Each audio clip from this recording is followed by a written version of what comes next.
Na dadi. Ana ta dadi ne. A almakashin ma ni shi ne. Almakashin yau.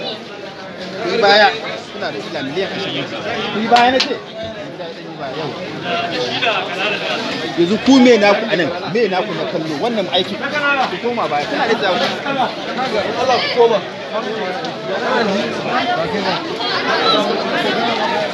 na ce fa bana son gani saboda nan ma'aikaci ne kawai ke kaiwa